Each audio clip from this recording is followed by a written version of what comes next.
Good afternoon. I would like to share with you a webinar on the canned reports that can be found in ServicePoint and how useful they can be when you need to check and verify some data before you run official reports for any type of funding requirements.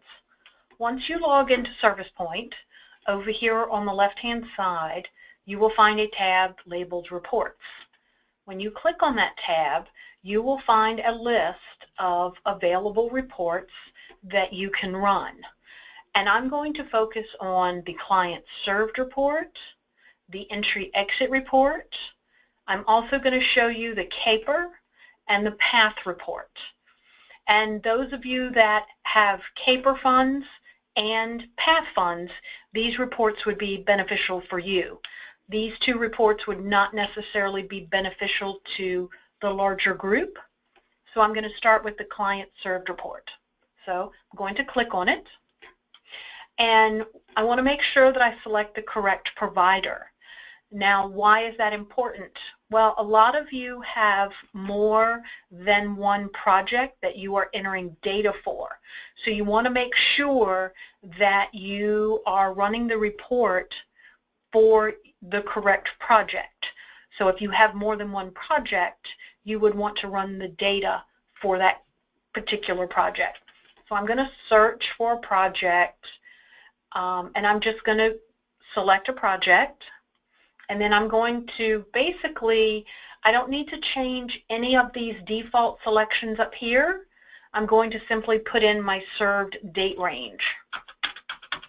And your date range can be any time period, as short as a day or as long as 2 or 3 years. So as you can see, I'm putting in 7/1/2014 through today as just, the range that I decided to choose. And then I'm going to click Build Report. And depending on the length of the time frame, it may take longer for the report to actually build. So as you scroll down, the first and most important field that you want to look at here is row C. This is going to tell you the total number of clients that you have served. Because notice the name of the report is Clients Served.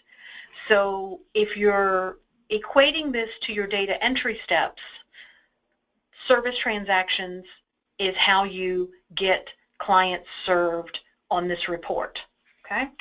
These numbers that are in blue are clickable, so if I actually wanted to know which 52 clients this was, I would simply click on the number 52. And then as I scroll down, it's going to break the 52 into household members.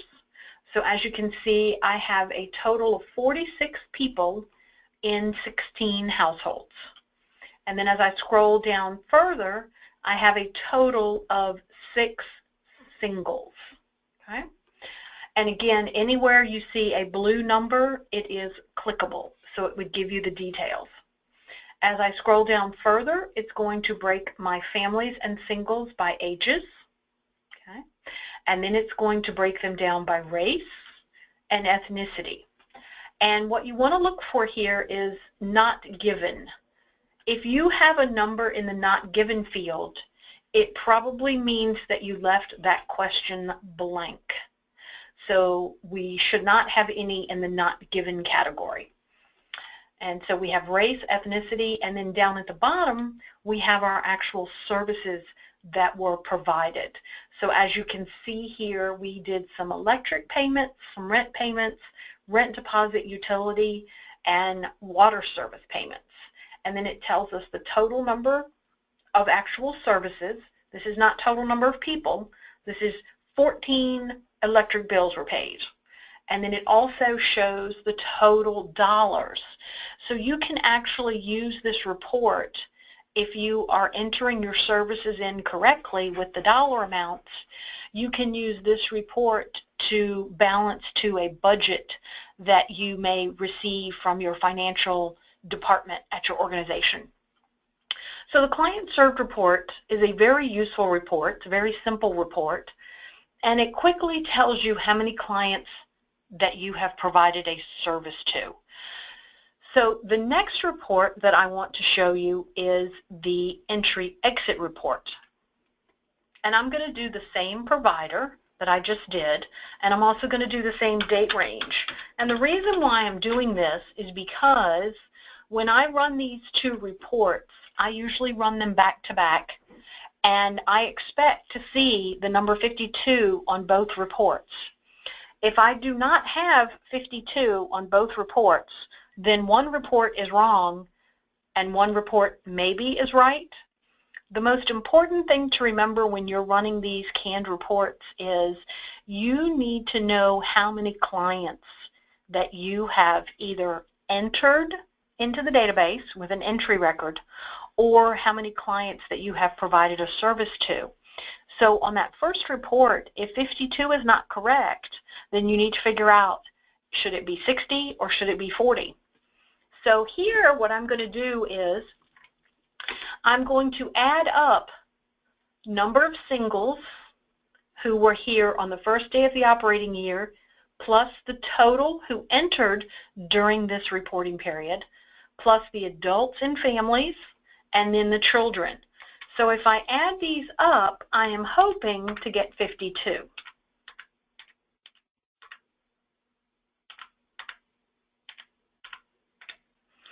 And I actually get 63. So that means that when I was doing my data entry, I have an entry record for a total of 63 clients, but I only provided services to 52 of those clients. So now what you would need to do is you would need to compare one list to the other and find out why 11 people do not have a service. So on this report, you actually are going to have to click on 1, 2, 3, 4, 5, 6 different blue numbers in order to get the total of the 63. Because unfortunately with this report, it does not have just the grand total 63. And then as you can see, row C is number of clients who left the program. So I know for a fact that this program has closed, and so that's why there are currently no clients in the program. So it's important to remember that when you're comparing the two numbers that you add up row A and B all the way across. Do not include, this is your total households. So we don't include those numbers. We're adding up the first 3 columns, and that's where I got 63. So I would need to click on each of these blue numbers. I would be able to download them. I would put them all in one Excel spreadsheet, and then I would go back to my client served report with that number 52. I would also download those, and then I would start comparing each column and finding my 11 missing clients, because there are 11 clients that do not have a service recorded for them. Okay? This report also breaks down your ages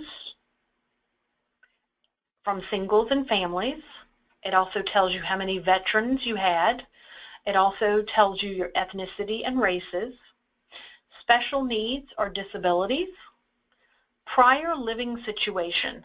This is a really good field right here because we have some data quality issues where if you're an emergency shelter, you should only serve homeless people.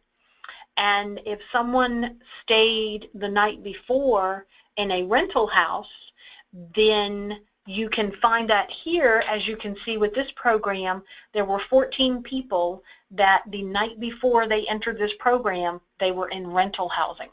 So we can click on those 4 and go check them to make sure that our data is correct.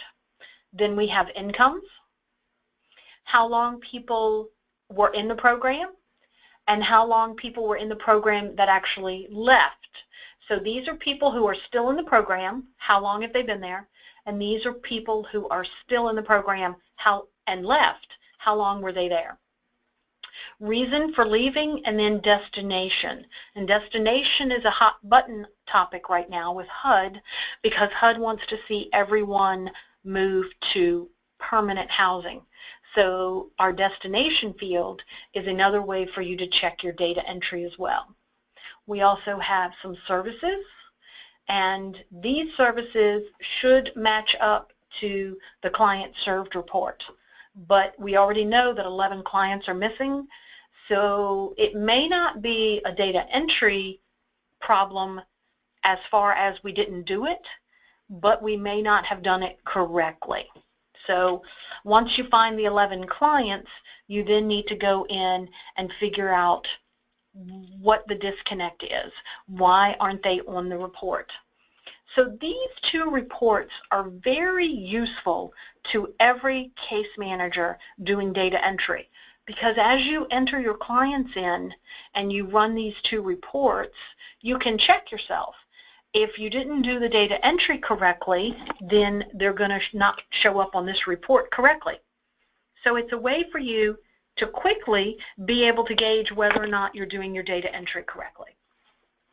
Now I'm going to go over here and I'm going to run the CAPER report.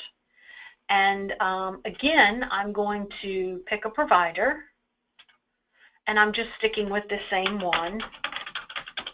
And I'm going to put in my date range. And then I'm going to pick the type of entry record it is. And the majority of us are, in fact, HUD providers. But as you can see, we have a PASS entry type, and we have a VA for those of you that are SSVF. I'm going to build my report. And again, depending on the data, how much data there's there is depending on how long that it is going to spin. So as we can see here, we have the first thing it's telling us is some data quality issues. So as you can see, we have 3 don't know or refused Social Security numbers. And that might be okay, because maybe we were not able to collect the Social Security numbers. But what we do have is we have 2 missing date of births, data not collected. That means it's probably missing. So we need to probably go in and figure out why. Relationship to head of household, we have 63 of those missing. And that's not a problem for this particular project, because this project closed before the new data standards. And as you know, relationship to head of household is a fairly new data question as of October 1, 2015. So the 63 that are missing there, I'm not worried about. But I want to point out that 63 is the total number on the client entry report. So we've run 3 reports and 2 of them match for total numbers. Okay, so then we have some other additional questions: total number of people, number of adults, number of children, leavers, stayers, chronically homeless. We have how many were adults, how many were children, how many total households, point in time count, number of persons contacted. A contact is only for outreach, so if you don't do outreach, you will not have anything in the number of contacted. Engagement is also only for outreach. So if you run this report, you are not going to have anything in 9A or B. We have then gender of adults, gender of children, gender of persons missing age, and we are missing an age because we're missing a date of birth.